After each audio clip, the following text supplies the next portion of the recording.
Today's show sponsor is Sienna Dawn Media Integrated Marketing Agency. Sienna Dawn Media is more than just a marketing agency. They're your partners in progress. Their mission is simple: to alleviate marketing bandwidth, allowing creative business owners to focus on what they set out to do: create. Sienna Dawn Media empowers creatives to thrive without the burden of managing their own social media and marketing campaigns.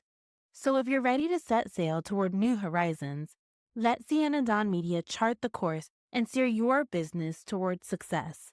Visit siennadawnmedia.com. Blah, blah, blah, blah.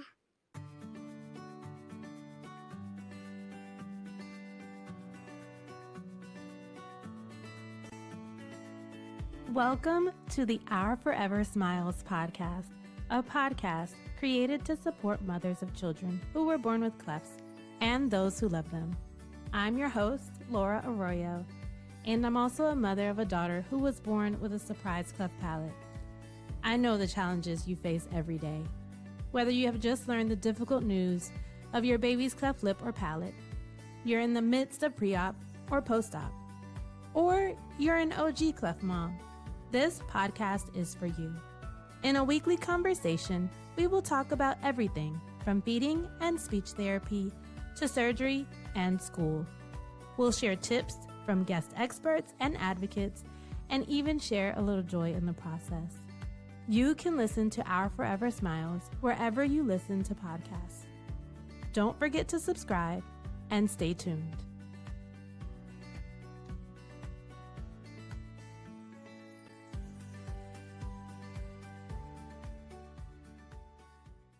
Hello, and welcome back to the Our Forever Smiles Cleft Mom Diaries and Support podcast. I am Laura Arroyo. Before we jump into this episode, I would like to invite you to join this community to hear conversations with other cleft moms and advocates that will help you feel supported along your journey. All I want you to do is click on the follow or subscribe button. We love to see your support, and it's incredible to see us all come together. So thank you so much. We have so much in store for you this year. I cannot believe we are in 2025. As a note, we are not medical doctors, and we do not intend for you to use information that we share here as medical advice. We are parents and advocates who love our children. We are sharing our own personal experiences. Before I introduce our next guest, I'm so excited to announce that we have merch available. So you asked and we delivered. The Our Forever Smiles merch is now available. Not only will you be rocking some awesome gear, but you'll also be supporting the show and helping us spread awareness about the cleft journey. And every item purchased fuels more inspiring conversations and uplifting stories. Now, for our next guest is Kelley Bennett, and she is a mom of 2 boys. Woof! Ages 2 and 7 months. And her youngest is cleft affected with a complete unilateral cleft lip and cleft palate. Welcome, Kelley. Hey, thanks so much for having me. This is very cool for me. I just want to say that I've been listening to your podcast since before my son was born. And I just think this is an incredible resource for caregivers of affected children to have. It's very validating. And also the information that other people provide is, I needed it. I really needed it. Yeah, I love that. It's obviously why I created the podcast, is to reach moms that have just been diagnosed or people that are going through palate repair or lip repair, because it's a really tough time. And so that's validating to me as well, to just listen to you share that you started listening before you even had I had no baby. idea what Like, that's anyone was talking about, by the way. I had not a clue. I was ma'am, sham, bam. I don't know. But now I re-listen. And I know. And I'm so in the beginning, you're getting information and you're just, okay, what do I have to prepare for? And then you go through all these really hard things and you listen again. And now you're, okay, now I'm getting validated. And all these feelings that I had that were very difficult during that time, I'm hearing other women talk about. And it feels very good. Yeah. Wow. Oh, that's so incredible. And so just talking about that experience. So when you received your diagnosis, did you go right to the Facebook groups, or what are those steps when you first heard, or you first received this news? I feel we were incredibly fortunate in a sense because as soon as we got our diagnosis at our anatomy scan, which we had our anatomy scan, I want to say 24, 25 weeks, we had holidays. Then we had psycho weather in Houston. And so everything got pushed, which was good because I had the whole Christmas to enjoy with my family and celebrate my pregnancy. And I didn't have a care in the world. It was second trimester, loving it. And then when I got back from all that, I had the anatomy scan where we were diagnosed with cleft lip for sure and suspected cleft palate as well. And the MFM that we saw pushed us right into the UT Physicians Memorial Hermann, which is the Houston folks, right into their system. And they're so great. They're so great. They hooked us up to the Facebook group right away. And so I immediately just started gathering all the information I possibly could. And they gave me some pretty good warnings, though. Don't Google too much. Mostly just stick to the Facebook group. And then they had also curated some content, videos, links, PDF stuff. And I consider it safe viewing mode because if you actually are a new cleft parent with a new diagnosis and you go to Google and you start looking up stuff, there's some wild stuff out there that really can emotionally, it can hurt you a little bit to see that because what is the fate for my child? And so I was very glad that they're about a hand holding, which it was really nice. Yeah. I don't know what it is about Texas. I'm not even kidding, but I was looking at, of course, people that come on the podcast. I do a pre-interview questionnaire, and it's really just so that I don't come on to the podcast and who are you? I'm not asking very basic things. I at least know a little bit about your child, your age, your name, what interests you. But I do have like the states and stuff. And I have so many people from Texas and I don't know if there's a lot of clefts in Texas. I don't know whether it's a lot of advocates in Texas that are really trying to get their stories out there. The state is really big, obviously, as well. There's a lot of things at play there. But it's so interesting, though, because they have such a great level of care. Like I've heard that time and time again that their hospital system has essentially curated these resources, links. And I think that's fascinating and amazing that they say, hey, go to the Facebook groups. That is a resource for you to look at and to look at that over Google. It is so interesting too, because I Googled something for myself to see. I actually wasn't intending to see where we landed in Google, but I just Googled it because I knew it would pop up somewhere. And you're right. The information that we need as I feel as parents right now, while the hospitals and all of these other resources are great, I feel the things that we need and we're looking for show up at the bottom of these searches. All this other stuff, you're inundated with all this information and all these unrepaired clefts, and it's just very scary. So Yes. yeah, like I find that to be just a wild experience for someone that's first getting that diagnosis. Now, when you were going into your anatomy scan that day, so this is your second baby, right? Yes. It's your youngest child. So you business as usual, I assume, or you at least knew what was going on, right? Yes, Like I did. what was that? But when I was watching the screen, there's a little blip on his lip. I swear I saw it. I swear to God. And little girl, you're tripping. This is a black and white, murky, weird image of half skeleton blob. You didn't see anything, calm down, whatever. So what happens is we don't do a traditional anatomy scan where the doctor and the sonographer are together. We went to a separate sonography place, and then they report back to the medical professional, in this case, my midwife. And then it was my midwife who several hours later contacted me. And then I knew we were in some different waters when she called me and didn't just send me an email and whatever. She, can you call me right away? It's 4 p.m. This is urgent, and that's not good. She called me and I was driving to work, and she told me, and at first I knew it. So, and then I was, oh, and then over the course of an hour, all these emotions just came totally flooding in, and I was crying, and I was on the phone to my husband, and you need to call your boss, tell them that you're not coming into work. They will cover you, and you need to come home, and we need to just be together as a family. And so that's what we did. Yeah. Wow, so I had a similar experience too. They sent me down the hall to go have my ultrasound because I also had a midwife, and then they sent. It was all in in one day. So I can imagine I probably would have asked, why aren't we reviewing this today? Or I would have had that moment of, and then you called me. Yeah. I probably would have felt the same. Only also, I was I'm first time mom. So I'm like, maybe I would have just been like, like I just think so about oblivious. your story a lot too, because I know that your daughter is your first daughter, your first child.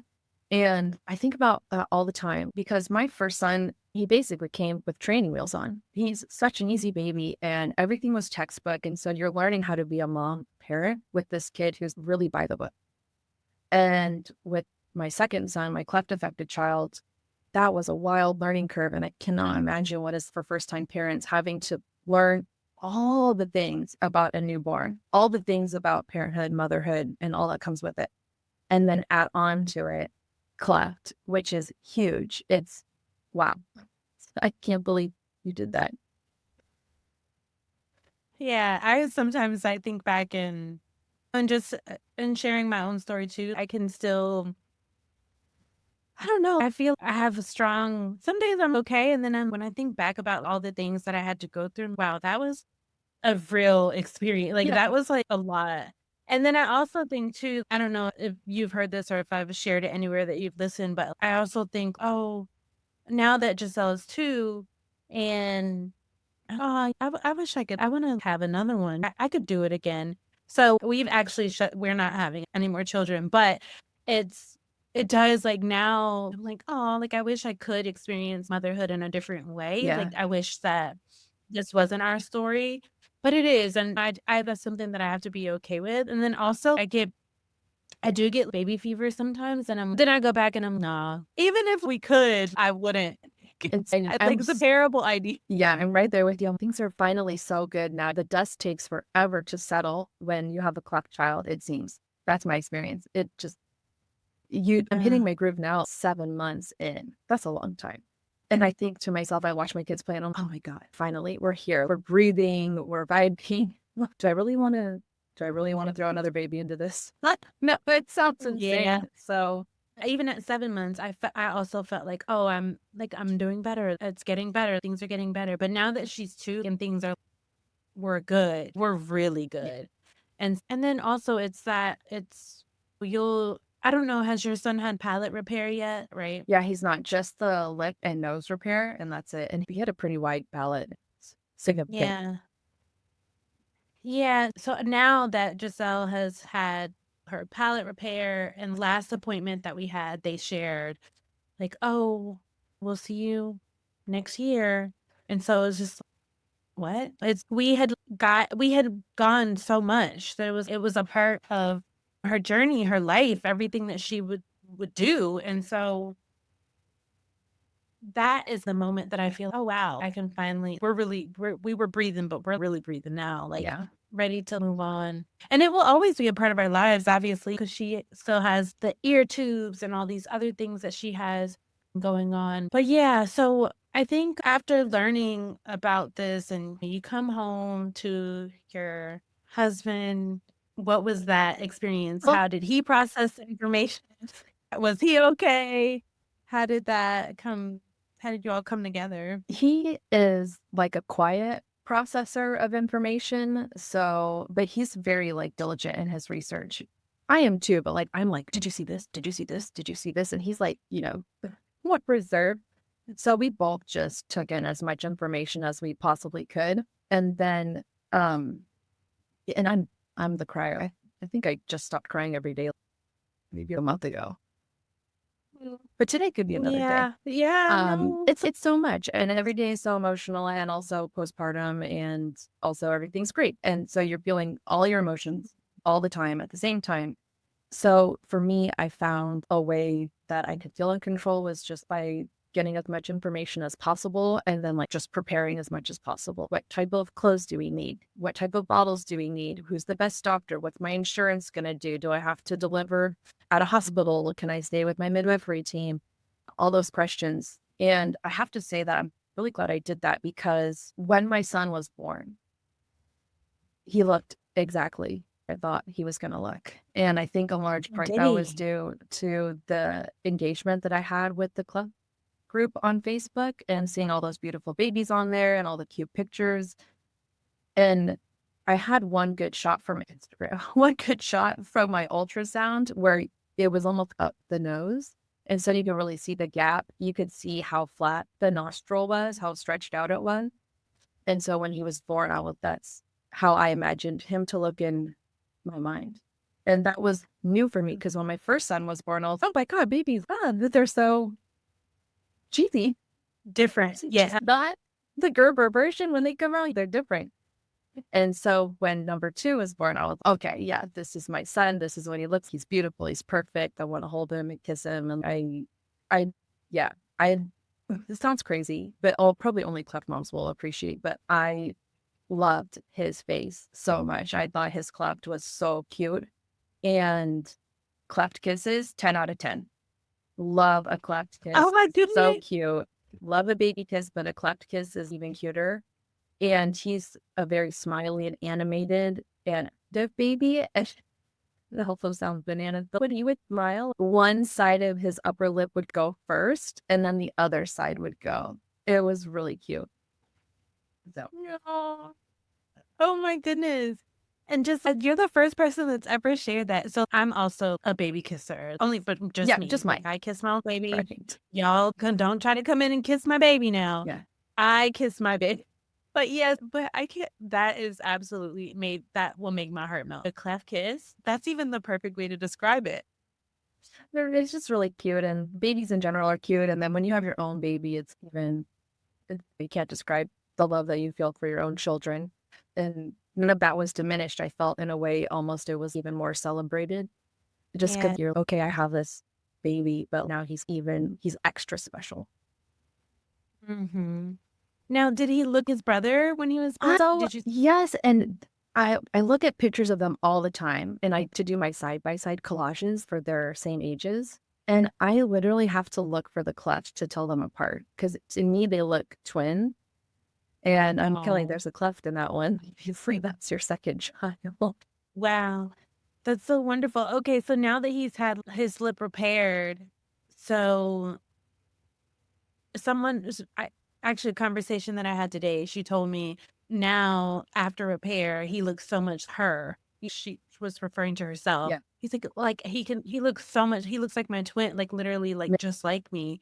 So I imagine after repair that probably even intensified for you. Like they are really looking like each other now. They diverged around this age, around 8 months. My son he just turned really fair. I don't know what happened. He's super pale now.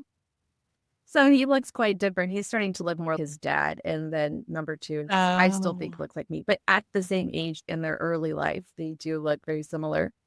But I feel like, I feel like I can tell what his nose was going to look really well, even before any of the repair or the taping, just from the one side of how his nostril was. I knew that's how his other side was meant to be, as well as the one side of his mouth versus. So you could tell this is what his face will be or will look. And so anyway, so that's, I think, why I think they look so similar. Yeah, I know people ask a lot in the groups as well. Can someone send me a picture of it? Can someone send me a picture of their ultrasound? And after repair, people want to compare. And I completely understand that, why people do that, or they want to have some. When you're pregnant, I feel like all you have is time to, like, you're not like get on the groups and it's like, you're like, you have time to like compare and stuff like that. But yeah, were you one of those people that show me your ultrasounds and so I can see what people look like? I was more interested in if people were sharing their older children, 5 and up, and even adults, because I was really curious to know what that was going to look like, the repair. And you're always looking too you see this all the time in the group. That looks just my baby's cleft, but we're cleft twins. And it's very true. There are clefts that look very similar. So I see my son's cleft in other children all the time. And so I'm always looking for when they're, 5. I'm super curious about how teeth are going to come in and what things I can be on the lookout for. But also mostly I just think, oh, these kids, they look so good. It's such a ray of hope. Yeah. No, I love that. And that's a great tip too. I never thought to do that. If you see a cleft that is similar to your child, and that they have like an older child, or their child is 5 or 6 now, you can see that progression. Yeah. That's really cool. Yeah. And I'm always really Yeah. grateful that moms are willing to share that, especially I know that social media can be tricky in that way, but I've always felt that the Cleft Moms group is a super safe and sacred space for us.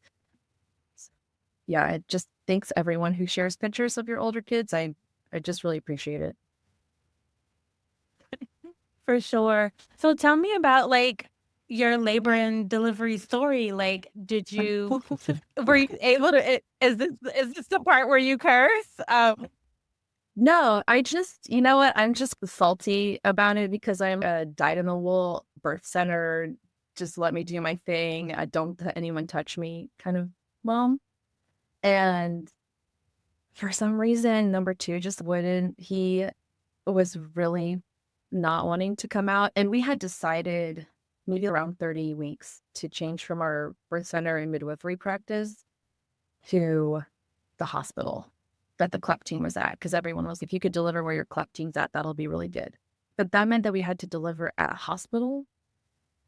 And they just measure every breath, every drop, everything. And so you're hooked up to everything. I really didn't like that. And so then my husband and my doula, get a doula, by the way, everyone, my husband and my doula came in and they were handling stuff for me. So I had to be induced. And it was painful, but it wasn't any more painful than the birth center. You're having contractions and now you're pushing out a baby and it's all the same. So the birth experience, it was good. He was healthy. They took him to the NICU for a little bit of labor breathing, but it wasn't a Cleft NICU stay. It wasn't related to that at all. And then he was released back to us later that day. So I just wanted to get out of there as soon as possible. I was like, let me be home with my children. I am ready to not be at the hospital anymore. So I will say this. The hospital we went to is a fantastic hospital, and anyone who's looking to have a hospital birth, I would recommend it 10 out of 10. Great staff, great nurses, great care. Didn't have any concerns for my health at any point. It's just I personally am not a hospital person. I don't enjoy being there. But this is also a hospital that my son had his surgery at, and the highest level of confidence every time I go in there. I know he's going to be taken care of. I know we're going to be taken care of. So I guess I'm glad I delivered there in a sense because it brought me into that system from the beginning. So we've always been at Memorial Hermann. We're always going to be at Memorial Hermann. We're always going to have these doctors. Fingers crossed. So I do that. Yeah, I thought too. I don't know. I was just being, I don't know, weird about it. But I think one time Giselle's dad we were having something happened. And her surgeon left. And she said, you could always just go to a different team. And I'm, no, I can't. Nope, you cannot. You don't change teams. Who does that? But you're right. It feels, I gave birth at UNC. Her team is at UNC. Everything is there. The pediatric office is in UNC, but they're in the same building. We go to the same place for these things. ENT is there. No, we're not changing. So I know that feeling that you have. It feels home almost a little bit. Yeah, and then it's wild because you know you're going to literally grow old with these people. Because if you think about that, your child's care ends with their Cleft team around 18. Oh my gosh, we're going to be together for that long. Yeah. What's so special is that I don't know if you've heard the episodes that I've had with the doctors as well, but I spoke with a pediatric dentist and she told me that is her favorite part. That's the reason why she chose Cleft Care is because she gets to see her patients forever. It's the same people that she gets to work with and she gets to see them grow and go through all these milestones with them. And that's really special to her. So it made me cry. Yeah. And the dentists that do your Cleft, so when you do your NAM process, you see the dentist every week. That's like who you see. So when moms are talking about all these doctor's appointments and stuff, it's really the dentist. And I feel everyone's asking, who's your surgeon? Who's your surgeon? And I was, no, who's the dentist? Your dentist, because that is who you're spending your time with. A lot of your communication is through them, with them, and they report out to your surgeon. And so, of course, your surgeon is an incredibly important part of your Cleft care team. But oh my God, I love our dentist so much. Her and her assistant were just the nicest. I always looked forward to our appointments. They were so sweet to my kids. And I was sad actually when we had our last appointment. So it's nice that we'll continue to see them in the future. Yeah. And so do they actually end up caring for them when they have to have braces and orthodontic work? Do you end up going back to them? I don't know. So much is dictated by your insurance. And I know my insurance for dental is terrible, but I've heard you can get your orthodontia covered under medical. Hopefully they do that. And so in that case, yeah, it would all be back with UT physicians and UT School of Dentistry. And they're so nice. So I hope that works out for us. One of the things I wanted to go back on before I lose this thought, you mentioned it. Yes, get a doula. So I was one of those people that are, why would I need a doula? I'm going to be fine. My mom's going to be okay. My fiance is going to be okay. We're in this. We're going to do it. No, my fiance was not okay. My mom was literally and now that I have a daughter, I probably wouldn't be her, how my mom was, but I would feel the way that she felt. You would have thought that she was in labor. She was so worried. And it was you are not helpful. You're worried beyond, you're worried too much to where you're not helping the situation. You're supposed to be, you got this, Laura. You're doing okay. Good job. She was shaking in her boots. I'm going to put you out. You're not helpful.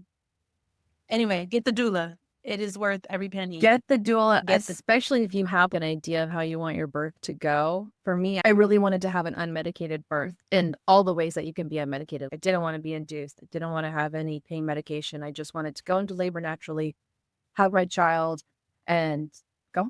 And that's how I had my first child at the birth center. And I had this doula. Shout out Kelley Williams. She's amazing. And when we knew that we were transferring with the second child to the hospital, I still wanted her because you're not taking my unmedicated birth away from me. So much has already changed that I just was really, we have to adhere as much as we can to what we wanted. And so she came along with us, and I did end up doing Pitocin, but that luckily was the only medication that we could compromise on. And they were like, okay, we'll give you this, but we're not going to put you on me or anything like that. And yeah, thank God she was there because a doozy. Yeah, no, I wanted to do the same. That's why I got a midwife, and I could labor. What is it? And had I had the support, I made it to 8 centimeters. Oh my gosh. Right, 8 centimeters. You're right there. Yeah, I made it. But I was literally, if I just had someone to help me, to walk me through that whole thing, when I was at 7 even, it's okay, you're almost there. But I didn't have that. And so it was by the time I was at 8, I was, get this place. You know? No, that's the really tough part right there. From 8 to shoulders is wow. It's wild. And that's when your doula make all of their money. Yeah. When they deserve it. I know. Thank you. They really do. So what did you do you have this baby home, or you're bringing them home, and thank God you didn't have to have any NICU stays or anything like that. Did he feed right away? Was he able to get the hang of it pretty well? Yes, we were so lucky. Both of our children I'm going to categorize as easy children. And we really lucked out there. So he took to feeding right away. We didn't have any problems. I mean, we all know that Dr. Brown bleak. We all know that. Suppose that was the only problem that we had. Well, why didn't him talk to Dr. Brown about his leaky bottle? But that was the only issue that we had. He ate very well. I started pumping right away. And so I had a good supply going, and I had pumped a little bit 50-50 with my first child. So I was familiar with how that was going to go. And then we got the NAM. I want to say we got fitted for NAM at 2 weeks, and then we got the appliance at 3 weeks. And once his NAM was in, forget it. That guy ate. Oh, really? Solid palate. And so it's much, much easier for them to eat. You don't have to position the bottle into the side, because with the palate being open, they have to chew on it on the side. It has to fall down their neck a bit. And once they have the NAM in, it's not quite that way. NAM is a blessing and a curse. Yeah, I wanted to talk a little bit about that because some babies struggle with it once they have the NAM placed. They don't eat maybe because it creates some soreness maybe or Yeah. like they just take a little bit to adjust. But one of the things that I think that moms really would to have support on and they talk about a lot is getting through the NAM process and having those adjustments. And is there any advice that you have or, A good I guess a partner. words of encouragement. Yeah, a good partner goes a Yeah. long way. I'm the mom, I can do everything on my own. I can carry the weight of the world on my shoulders, and you can't. It's a lot. And then when you have a medically complex child, it's even more. So my husband is the tape master of the house. He can tape a nose anywhere, anytime. He can tape a NAM. He's very good at that. So I was doing most of it because I was working in person in the evenings, and my husband was doing his job during the day. And so we would flip flop. And so a lot of all the doctor's appointments and all that fell into my time slot, as it were. So I'd always be relaying the information back to him, but he made sure that any sort of demo or taping stuff, he would always take off work to go to that and he needed to. And I'm so glad that he did that because I'm just going to call it NAM fatigue. I could not Mm. bear the sound, the crying, I'm feeling I'm hurting my child. And I know that I'm doing this thing that is going to make all the difference for him in the long run. But it is every day, every time you change that NAM, it straight to your heart. It hurts. It emotionally hurts so bad. Gonna cry. So he stepped in, especially when we had the nasal stent placed. That was so hard. Our son really hated it, and it caused a lot of rubbing in places on his nostril, and he just would cry, cry, cry, cry. And so my husband basically, starting from like I want to say maybe the last month of NAM therapy, he basically did all the taping. And that's huge. That's a huge ask to just be, Mm. I just can't do this anymore. Of course I could and I would, but I'm so glad that I had the partner that I had during that whole thing because it's just emotionally very difficult. And then the other thing too is your baby is so beautiful. And all you want to do is see your baby and cuddle up with your baby. And for months on end, every day you have tape in the way. You can't see your baby's face. They can't nuzzle into your shoulder because they have these metal and acrylic protrusions coming out. And tummy time is really hard. And you have, it's just, ugh, it's so exhausting, honestly, emotionally Yeah. exhausting. Yeah, I think I'm not sure what the pediatric dentist shares or if people are prepared for how difficult that process is. And um I think that's validating for you to say that. I've had so many people reach out to me to say, I cannot do this. Yeah. I can't. I'm not going to make it. This is not working. And so it is a challenge, I feel. And so for anyone that is listening to this, see you and we hear you, and it is a hard road, and it is not something that we would wish on anyone to have to go through. But and you do as much as you can. I feel people I have heard before, the nurses have told people, "Hey, your doctor's never gonna say this, but if your baby needs a break and you need a break, give them a break." Oh my God, totally. And I remember one time, so we had Hurricane Beryl here in Houston during our NAM therapy, and we went to the appointment, even though we hadn't had power for multiple days. We had lost our whole milk storage, 300 ounces of, I was in a way. I had not showered. I was disgusting, but I was like, I have to go to this appointment with our surgeon at our preoperative appointment. And we show up, the tape is wet, it's loose, his lip isn't taut, and he's just tape trouble. I know. Okay. I mean, use me. I am doing the best that I can. We literally are still out of power from a hurricane. My NAM game isn't 100 today, sir. But they're the medical Oh, centers, so they've had wow. power. You know what I mean? They're living that air conditioned life, but Mhm. did not come for me this week, please. I just don't have it. But yeah, to Yeah. your point, you can't be perfect with your NAM all the time. It's unrealistic. Yeah, that's so true. But would you say that it was worth it? I think it made such a big difference. And I said I love to do a side by side with my kid, but I also love to do progress over time. And I have all these comparison pictures. And truly, oh my God, I promised myself I would look up how to say this, but the alveolar ridge came together really nicely. And instead of being pronated a little bit, it did have a bit of flattening. But the thing that was impressed me the most with the NAM therapy was how good his nostril looked before surgery. Because when he was born, I'm telling you, not a crease could be found in his nostril anywhere. It was totally flat. It was pulled so far. And his nose was really, the tip of his nose was really far from center as well. So the last day before surgery, to look at a picture and see how much his nostril had gotten slack, I guess is what my dentist would call it, and then how straight or close to straight and center his nose was. And I think that was good because they say that the scar, you don't want to have tension on it after it's done. And so the NAM helps that too. And I love that. We want to do everything we can to help our babies every step of the way. And sometimes helping is hard.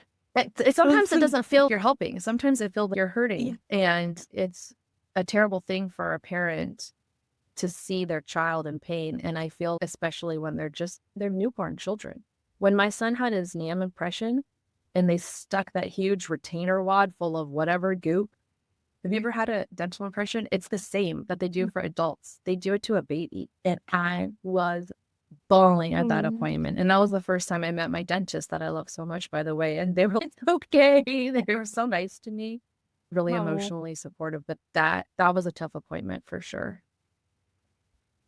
Yeah, no, I can imagine that.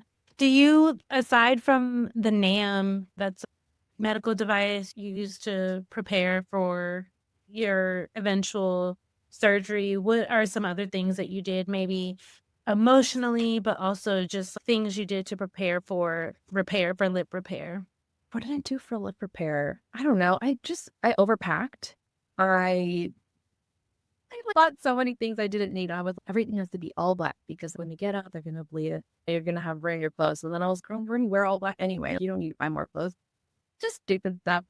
I really wanted to make sure that we were prepared for every contingency. So I wanted to make sure our hospital stay was as comfortable as it could have been. And I wanted to make sure that my oldest son was the people that I had watching him. I was basically whatever he wants to eat, whatever he wants to do, whatever he wants to watch. This is going to be his special day since mom and dad and brother are out. Because that's the other thing too, is if you've got older kids and you're dragging them to all these appointments, you're asking a lot of a very young person to be patient with you, to support their younger brother. And they're not really at an age where they can appreciate and do that willingly. So I just wanted to make sure that he felt extra special love during that time. And my mom came out from California, and so she was with him, and I hope they had a good time. It seemed very cute in the pictures. So yeah, I did that. And then, gosh, I don't think anything can prepare you for that surgery because your baby's face changes so much. I really thought I was ready to handle it. I had gone through it so many times in my mind. This is what's going to be. We're going to get to the hospital. They're going to take him back. We're going to do all this. But I did break down at the hospital when the anesthesiologist came in. And just the thought of him being under general anesthesia really gutted me. And then when we were taken back after surgery to see him, I truly had the wind knocked out of me. It was unbelievable to see how different he looked, because I said when he was born, this is exactly what I thought he was going to look. This is my beautiful son. And there's no surprise there. And when I went back to go see him, it was a whole new baby. Your baby, a whole new, brand new baby. It was wild. And I cried from joy. I was so moved. Really? I think people have such mixed feelings about that moment because is it my baby? And then it's also you built up to this moment. I feel this surgery where it's essentially life-changing. Yes. And so it is a feeling of bittersweet because then you talk about the NAM experience that's all behind you. and you can finally see their face, but then it's not the face that you remember. And then you mourn the loss of this smile. And then, but you're happy that their quality of life is going to be better. Like, Yes. it's so, what a whirlwind, right? It's Like, just so complex. wow. The emotional journey is so complex because basically all the things that you just said. It's, I miss my child's face. I would pay lots of money to have a cleft kiss again. I think my son is beautiful just as he is, and I don't understand why I need to fix it. But of course, rationally, of course you need to fix it. This is eating, this is hearing, this is speech, this is societal, this is everything. Even their long-term relationships when they're older. So of course you know that, and you're the mom, so you're always going to do everything you can to provide the best life you can for your child. But also, I do miss the cleft, and I do think it's very cute. Yeah. Yeah. I wanted to go back to something a little bit. Have any, during this time, I guess your 2-year-old was probably 1, right? Where you were toting around. Oh, when or I was almost- when I was pregnant, when I got pregnant with my second child, our first son was, oh my gosh, 16 months old. And so there was really no explaining to him, hey, you're going to have a brother and he's going to look a little bit different. And so we actually never did anything.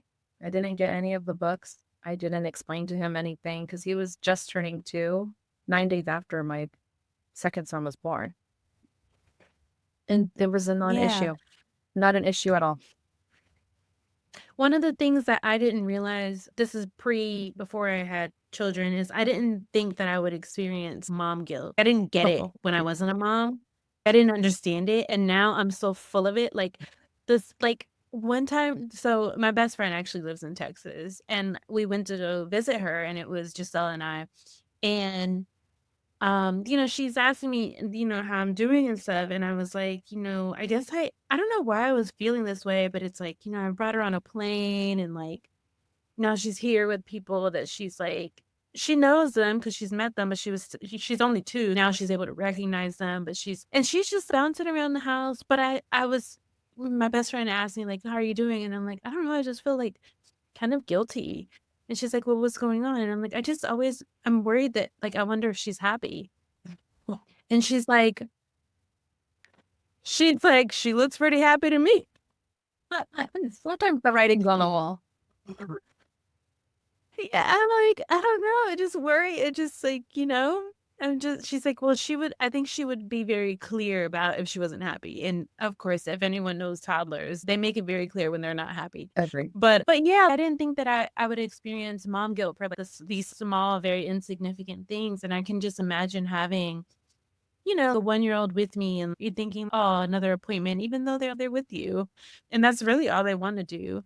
But did you experience that with your older child? Like, yes, especially if you have to wake them up earlier than their normal bedtime to be somewhere, because a lot of parents who are doing the NAM therapy, we're very fortunate in that we only live 1 hour away from our NAM. And some families are driving much further every week. So we would have to wake up early and be in the car during rush hour traffic for an hour and a half. That's one way. And so I do feel bad about that. And then he has to sit in this room with all these people. Everyone's giving attention to my second son. Then there's crying because they're doing the NAM adjustment. Babies don't that. They always cry. Mine always cried. But he always handled it a little cheer. So I think that's just how it goes when you have 2. I can't make both of them happy all the time. And I have to do this. I have to do this NAM therapy to the best of my ability for my son. And if I don't do it to the best of my ability, I'll literally never forgive myself. Yeah. Yeah, I guess just telling yourself there are things that you need to do, right? Yes. Like that you need to do as a parent, and that's your way of, I guess for me, maybe it would be my way of resolving those issues of mom guilt. 100%. I have to do this, and I'm sorry that you hate it, and I feel bad that you feel bad, but this is non-negotiable.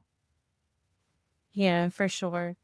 And what is something that you wish people knew about children with cleft lip and palate in general? I think about this question all the time. So in the other episodes, many parents have always said, I wish people knew that how involved it was, the surgeries, the care, etc. And I do really wish that. But for the sake of saying something different, the second thing that comes to mind is I wish people knew what the perception of the parents is how we see our children, because it's not those fundraising ads that you see on TV. It's not happening outside of this country. It is happening to your girlfriends. It is happening to your sister. It's happening. Do you know what I mean? These are the women that are having cleft affected babies. And I would like to say, I can speak for myself here, that I don't want a pity party. I don't think my child looks a way that invokes pity. I think he's beautiful as he is, as he was born. I'm always going to think that. I do need validation. I do need a pat on the back. The pity, I don't want it. And I don't think I've gotten too much of it. Maybe a little bit here and there, but it always comes from a good place. But I do wish people knew that I don't look at my child and think, oh, this poor cleft affected individual, right? I look at my child just like that you look at your baby, beautiful, perfectly made person, all for me. Yeah. And I think another thing too, maybe we can be a little defensive. So please don't take that personally. I think sometimes cleft moms can be just a little bit more defensive than the average mom. Do you agree? I think, yeah. So this is my only experience. It goes back to my only experience. I feel like we are fiery and we are defensive. But then I'm like, is that like, are all moms that way, right? Like, cause like, would I still be this way, or, would I have the same experience? And maybe, I don't know. But yeah, I feel that way. But I also feel people are very warm too. Isn't it We're warm to each incredible? other. Yes. It It's is. shocking.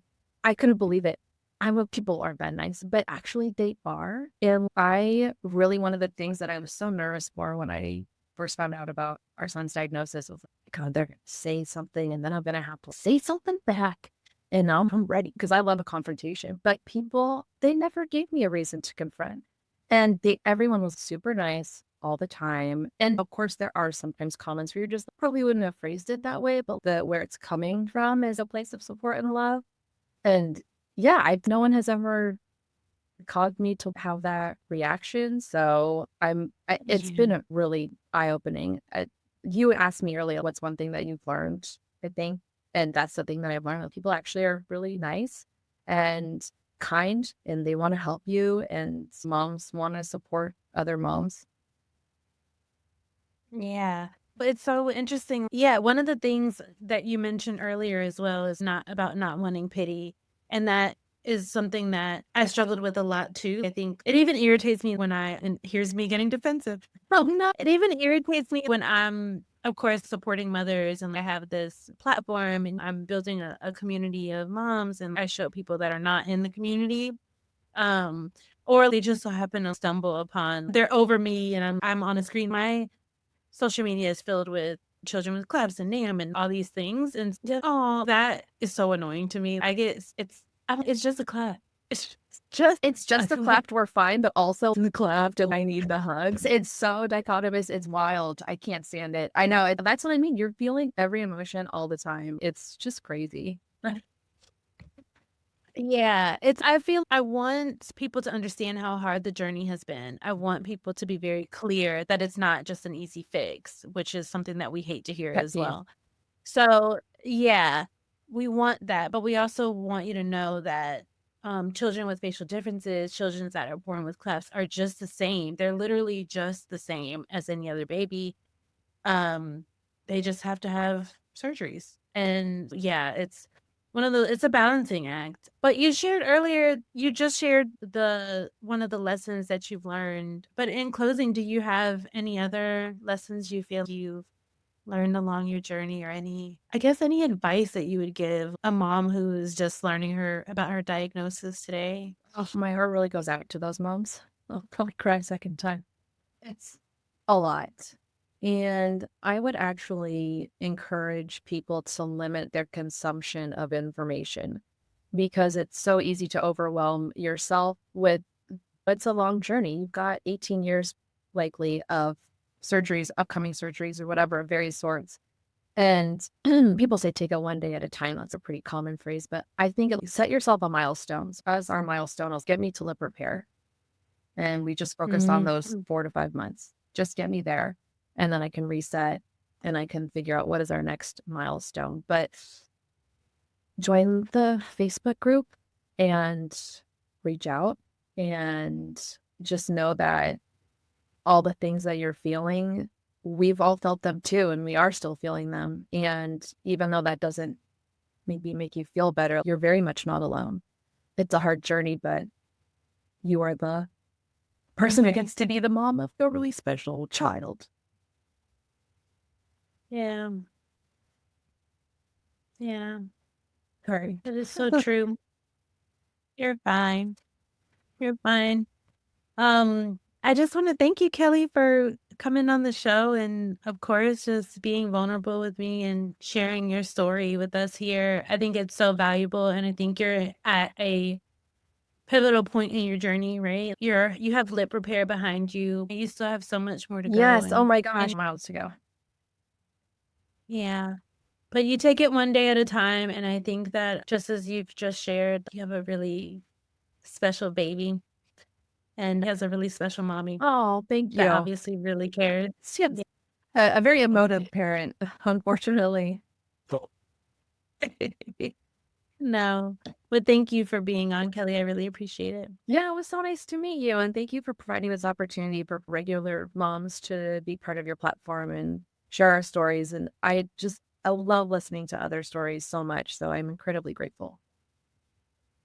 And thank you all for listening to the Our Forever Smiles, Cleft Mom Diaries, and Support podcast. Be sure to subscribe and submit a review of the podcast wherever you listen. I hope that you've enjoyed this audio experience. Maybe you cried a little, laughed a little, but more importantly, I hope that you feel a little piece of reassurance and even joy in your journey. Talk to you next week.